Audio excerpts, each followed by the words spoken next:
Yo guys, what is good? Welcome back to another YouTube video. Hopefully everybody's doing good today. So I've done a video like this in the past before, and it's basically how I seal off or like my team finishes off a game, a pro scrim basically, like in final zones. Um, and basically this is about how we finished this game off and sealed it off to the point that like we just we played it perfectly. The baits were there, the angles and watching the angles were there. And in this video I'll basically teach you guys what I look for in final zones to play for us to get that advantage and for us to get that win. If you guys do like these type of videos where it's informative, plus it's like kind of like a deep dive into the mind about my pro team, which is WcK Esports, make sure you guys do leave a comment and leave a like on the video. Plus, subscribe for more content. All right, let's get straight into the video or straight into the ending of the zone here. As you guys can tell, we have I think this was game number 2 of the scrim on Wednesday called Regime. This obviously was a very competitive scrim. Obviously not that many people in this final zone. As you can tell, it's only 13 players. Right off the bat, you can tell my team is not in the best spot. If you look at the top right of the map right there, you can tell that my team is basically on the edge of zone, and zone is pushing it. The bottom right side of the map, you can see 50 meters, and that means how far we need to walk or how far we need to run to get actually into the zone. And that is the distance that my team and I do need to basically like close that distance to get into zone so we don't take that that zone damage. So in this zone, in this particular zone, this is the second, I'm pretty sure this is the second last zone or second last close. And this second last close basically means every single tier of zones obviously does more damage per zone. And I'm pretty sure this tier, second last zone, it's almost a 20 tick zone. So basically almost unlivable. You can't outlive this unless you're a meta class like I am. But we don't go play the heal off. We play for the win, right? So let's get straight into how we play this end zone. And I'll be pausing it in between just to let you guys know what I'm looking at and what I'm seeing, basically, and tell you guys what I'm looking at, like in the game, basically, and show you guys, like point it out, like specifically, like this is what I'm looking at, this is what I'm trying to do off of this look, like off this angle, and basically, yeah. All right, let's get straight into it. Changing mag. So as you can already tell, right there, I'm looking around, right? I'm not really like looking at the focus on zone, like running straight into zone. I'm looking around zone. I'm looking behind me just to clear that make sure there's no one there outside of zone. Maybe like healing, proning in the grass might pop off and might pop up and shoot me in the back, basically. But I'm like looking behind me so that I don't obviously get snuck up on. And obviously in these zones with 12, so it's 3v. It was a 3v. It's a 3v9, right? 3v9. In this final zone, this obviously 9 players in this small zone, they could be literally anywhere. Plus, you don't know how many teams there are, and plus, you don't know how many solos there are as well. How many solo players, right? Wait, we have a good spot here. Yeah. I need to smoke up front real quickly. So, as you can tell right there, our IGL Rose calls out, we have a good spot here. That basically means that this spot that we have, you can basically almost hold it on the next zone. I'm not sure if it was actually technically in zone. I don't think it was in zone, but the reason why I started throwing smokes is because I knew that it wasn't in zone. Right, zone was too close to me for me to feel comfortable sitting on that top hill. If you guys understand what that means. So let's roll it back just one more time and let's see what I'm basically looking at. Right. Wait, we have a good spot here. I need to smoke up front real quickly. So with zone being that close to me, I wasn't comfortable sitting on that top ridge, basically. I felt that I was going to get pushed off that ridge, and because I was going to get pushed off that ridge, then people were going to get free shots on me. So my first thinking-wise, like, I'm thinking is I need cover. The best thing for cover in these small zones is obviously a smoke. And obviously I throw those 2 smokes, one to cover our front side and one to cover our right side, basically where I'm pushing to, right? So first off, the first smoke, which is going to be front side, right? Actually, what I'm going to actually do as well is I'm actually going to color. Can I draw? I can draw. Okay. So this is another thing that I do occasionally on stream is I actually draw on the screen. So what I'm talking about, if we can roll it back just a few seconds right here, is Wait, we the have a good spot front here. side plus the right side smoke, right? I need So smoke up front. right here, this is the front side smoke. The front side smoke is basically when we jump down this hill, that's our first initial cover, right? And then the next smoke right here is this right side smoke. And that right side smoke right here basically blocks off this angle. So imagine there's people right here, just chilling, pronating in their gash. If I didn't throw this smoke right here to cover us, then whoever is in this grass here has free shots on us if I were to push right. Right? This front side smoke is obviously as soon as I jump down here, as soon as I jump down, I get cover from this left side, plus this top hill right here, right? So if there's someone at this tree, this guy at the tree would not be able to shoot at me through the smoke. Plus this guy wouldn't be able to shoot at me as well, right? So these two smokes basically provide us enough cover to obviously get some more cover to get into this next zone and to basically play it as if we actually have some cover right now, right? Because when people are pushing to zone, the people who are pushing to zone don't have the best spot. You guys understand that? The people who are pushing to zone are looking for a spot to play or take over. And obviously, people who are right established in zone have the advantage, right? For the people rotating in, because the people rotating in have to run. They have to run no matter what. They can't take that zone damage. Plus, the people who are right established have all they have to do is just look at the zones and see who's running in, and they shoot at the people running in, right? Okay, let's keep on going. I'm playing for this ridge right side. Yeah. So that call out right there was very crucial. The call out of I'm playing for this ridge right side, right? It's very informative and very fast, if you can tell, right? I'm playing for ridge right side. That's it. That's all you need to say for a pro team. That call out is literally like perfection. There's nothing better. There's nothing else you can say. You know what I mean? It gives so in callouts what you want to do. There's three. I think there's three. Is it three or three things? There's three things. There's three main things I feel that in callouts that you need. And the first thing is the first thing in callouts is quickness. So we'll write one right here, and it'll be fast, right? We want callouts to be fast. And by fast I mean like right away. It's final zone, lots of pressure everywhere. There's players around trying to shoot at me and shoot at my teammates. So my teammates are they're usually looking at the shots, trying to find out where these shots are. If they have cover from those shots, obviously as well. So a quick and fast call out basically helps my team understand what we're supposed to do in that specific moment and time. And now number two is direction. So not sure if blue. It's okay. Direction. So direction basically means if we're going front or like straight, right or left, right, and that's basically direction. Backside, front side, right side, left side. Obviously in that call out I say ridge right side, right? So now my team knows, okay, ridge right side is what we're playing for. That is now my main objective, to look for right side, right? We're not looking for left side because left side is obviously, we have no cover for right side. I mean left side, right?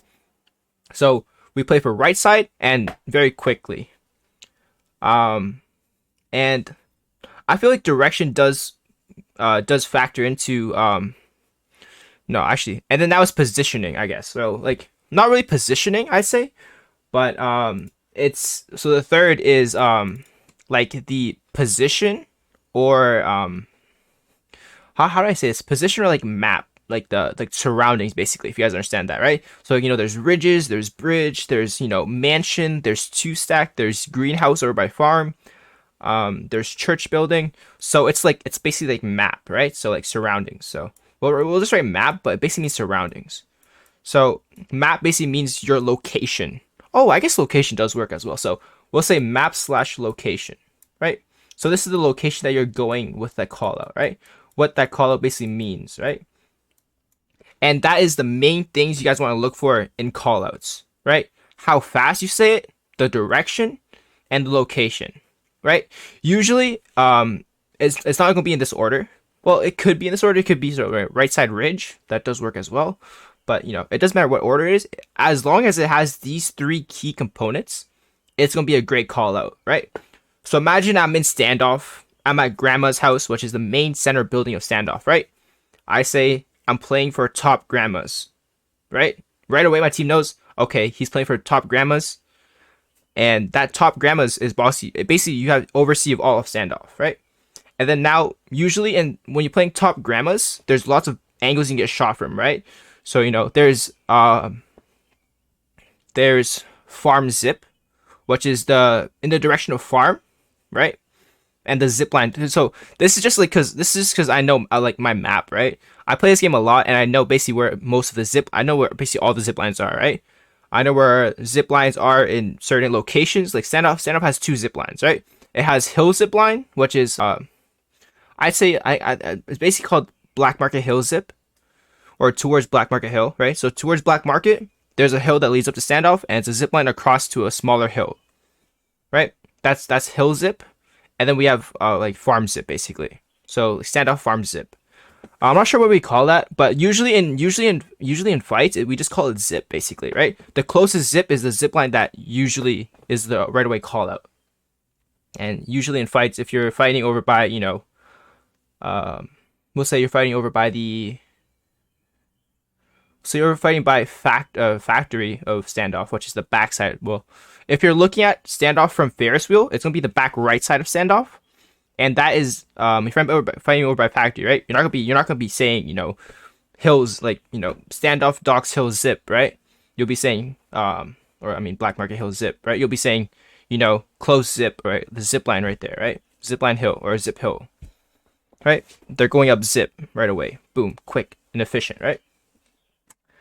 And those are the main things you guys do want to look for in callouts is fast, direction, and map/location of it, right? So that's basically the surroundings.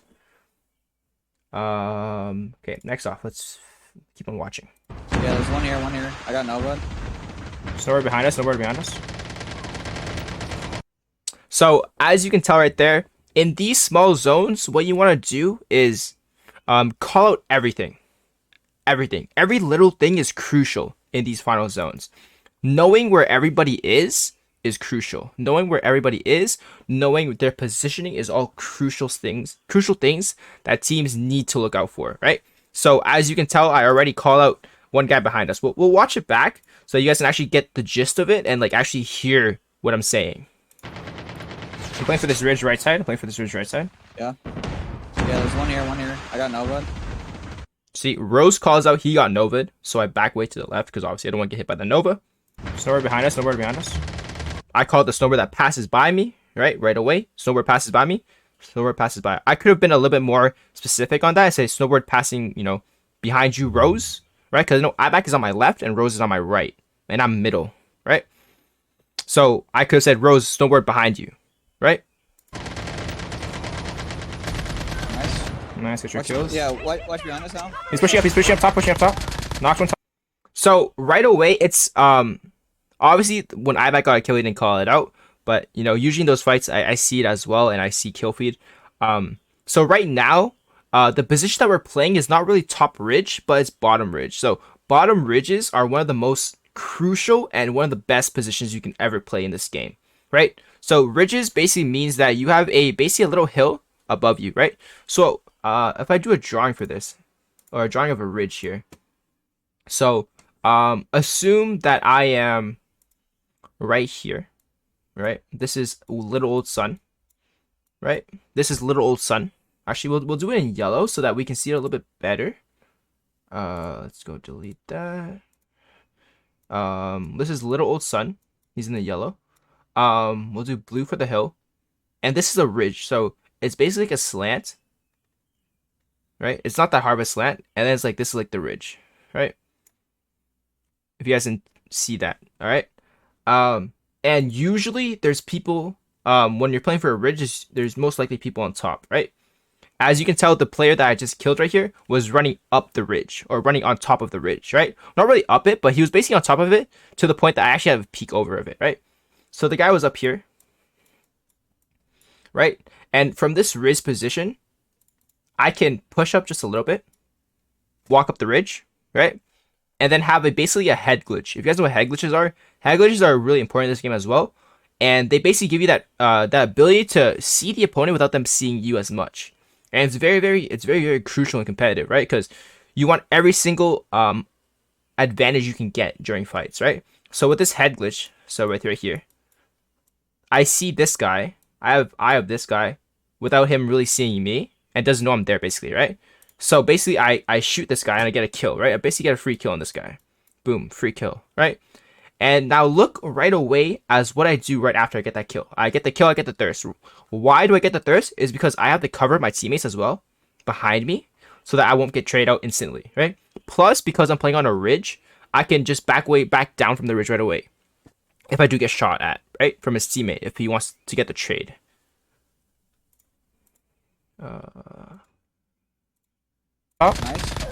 Nice. Remember, no over. Right away. As you can tell right there, chat. Get that thirst, 180 turn, slide down the ridge, and that's instant cover now. His teammate can't get the thirst on me. Plus, my teammate IBAC does push up the ridge as well to provide a little bit more cover. But usually, we don't want to be on top of the ridges, like I said, right? And as you can tell, I do make this call out right here as well. Nice, get your kills. Yeah, watch behind us now. He's pushing up top. Knocked one top. Nice. Remember, no over peaks. Right? I call it no over peaks, and that basically means no, like don't push up the ridge, right? My teammate does push up the ridge, but that was to get the trade of my teammate Rose, as Rose did get knocked by this player. If you can, I'm looking right, and this is called a trade right here, chat. So, in terminology of competitive, these are called trades. So. Let's go. We'll do a drawing. We'll do drawings because drawings are very good. If you're a visual learning, drawings are really good. We'll say blue versus yellow team right now. Okay. So we'll say this guy's on ridge, right? So we'll do another ridge here. Blue versus yellow team. We'll do blue team is my team. So this guy's on ridge, right? This guy and then there's two blue players up here, right? So this is IBAC and this is Rose. So this is IBAC and this is Rose, right? This is a trade. When yellow team peeks ridge and gets one of my teammates, right? Rose is now dead. Assume Rose is dead, right? So now he's dead. He's knocked, right? IBAC's job now is to instantly get the trade, and the trade basically means instantly get the re-knock. A re-knock basically means that when my teammate here, we'll look at the kill feed, right? My teammate does get knocked by blue, right? Right here. IBAC instantaneously, chat, gets the knock right back. And that's called a trade, right? And that's a 1-to-1 trade. And IBAC does get that. Beautiful trade. Amazing trade. That is what competitive should be like. When teams are very high skill leveled, it's not going to be one player doing 1v2s, 1v3s, 1v4s. It's going to be 1-to-1, 2-to-1, and then playing a little bit slow, and it might be 2-to-2 again, or it might be 1-to-3. So it's to be really, really slow, but very, very methodical as well, right? Because teams are not going to get that instant trade, right? Well, usually they do get those instant trades because of their positioning. Versus a good team, trades happen so quickly and so often that players don't have a shot of getting 1v2s and 1v3s because against pro teams, players are not going to miss their shots and players are not going to mess up, right? Usually against the lower tier teams, 1v4s, 1v3s are really easy, basically, right? Because of their positioning, and usually that's how I usually get my 1v3s, 1v4s on obviously my Instagram. Go check my Instagram in the description below. But yeah, that's called a trade. And now let's watch what happens after this, right? Your right side, I'm looking at your right side. I got your thirst. I'm playing for it. Knocked one. So as you can tell, we call basically everything. Every little thing we call out, right? So IBAC pushes up the hill, gets the trade.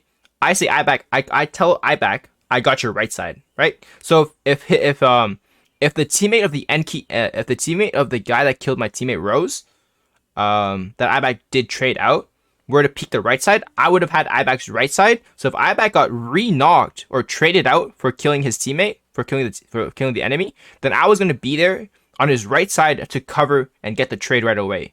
You guys understand that, right? So it would have been a 2-2 trade. You guys understand that, right? Rose gets knocked. IBAC gets the trade. IBAC gets knocked. I get the trade on IBAC. Right? It's very methodical, but very, very easy to understand, I feel. Right? You know, it's 1-1, and now it's 2-1, and now it's 2-2. Right? And those are called trades. Top. Nice. Number no. All right, now let's listen to what happens next, right? So all the little callouts, right? All the little quick calls that we make just basically help our team play and just hear things, basically, right? When you're in fights, you don't really hear things. Well, obviously you hear the footsteps of the enemy that you're focusing on, right? But you don't really hear like those quick callouts, right? So obviously being loud and being quick and saying it multiple times does help, you know, me understand that, okay, my teammate needs a res, my teammate is, you know, left side, he needs help left side or something like that, right? So listen to what Rose says in this after he does get knocked. Oh, no over peaks. I'm looking at your right side, I got your thirst. I'm playing for it. Hey, yo, I back. So right away, chat. Rose says resable. There's a few things that resable means. Well, actually no, resable, okay. So one of the things that is usually like obviously most people's pet peeves are like, say, yo, you can res me, man, while there's a team pushing him, right? Obviously that's not the case here, and usually in those situations where people says, oh, yo, I'm resable, you can res me, man, they usually die, right? When my teammate makes a call out that he's resable, right? Resable and you can res me, I guess they're the same thing, but resable just feels like it's a lot quicker. Plus, I don't know why, but personally, I feel that resable just means like, okay, right away, I'm dropping everything, going for the res, right? Like right away, dropping everything, boom, bolting straight forward for the res. As the medic player, my job is to stay with my team and to res them, right? You stick with your team, you res. If your teammate does get knocked, you play for you have other teammates to play for the cover, right? If the other teammates can't cover, then you play for the cover. Try to get a trade, and then go for the res, right? So Rose says he's resable. I say I got you. I'm resing, right? And we'll skip back a little bit once again, just so that we can get the full callouts basically of this. Nice. Number no over peaks. I'm looking at your right side. I got your thirst. I'm playing for it. Hey, yo, I back 3v1 SVR. I got this. I got no worry.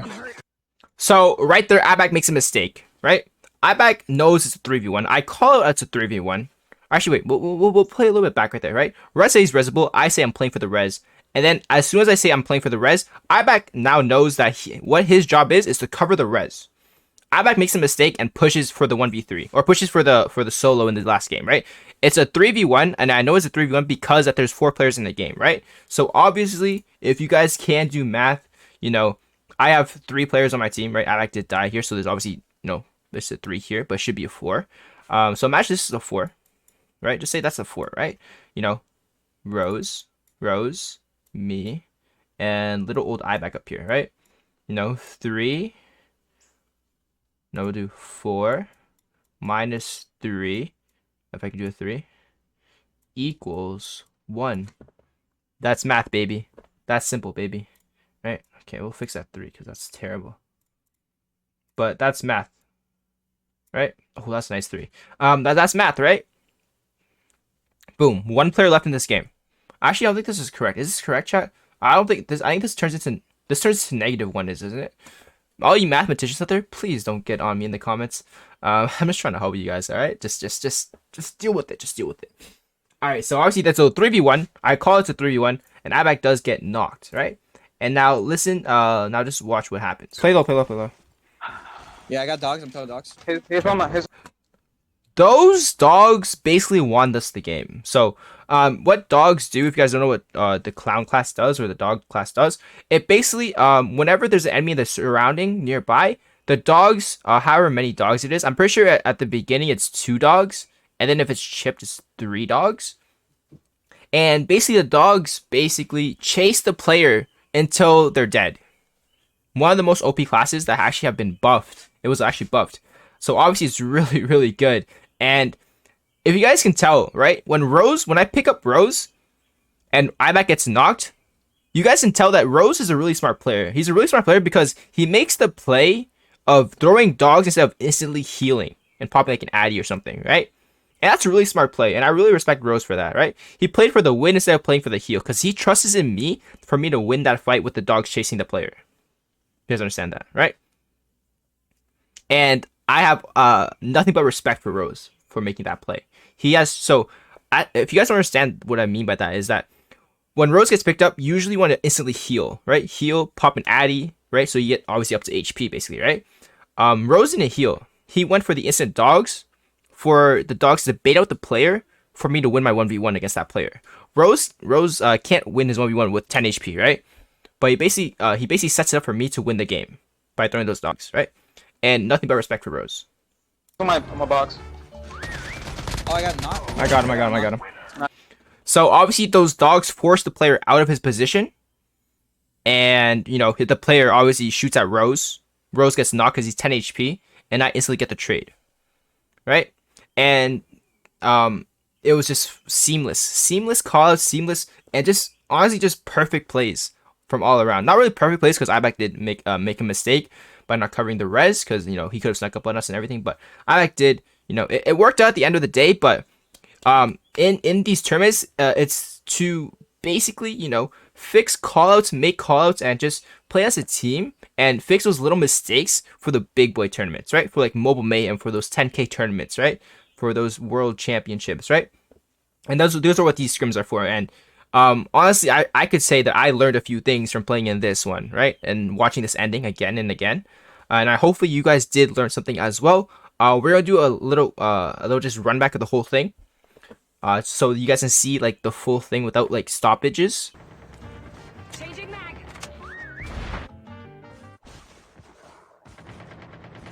Wait, we have a good spot here. I need to smoke up front real quickly. I'm playing for this ridge right side. Yeah. Yeah, there's one here. I got no blood. There's nowhere behind us. Nice, get your kills. Yeah, watch behind us now. He's pushing up top. Knocked one top.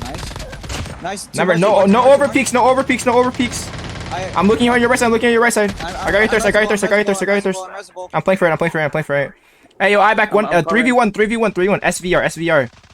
I got this. I got nowhere. Play low. Yeah, I got dogs. I'm throwing dogs. He's on my box. Oh, I got knocked. I got him. Nice, Okay. nice.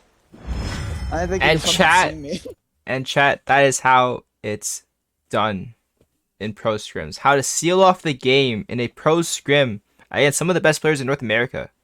Coming from the #1 North American team right now. #1 ranking, #1 team right now, right?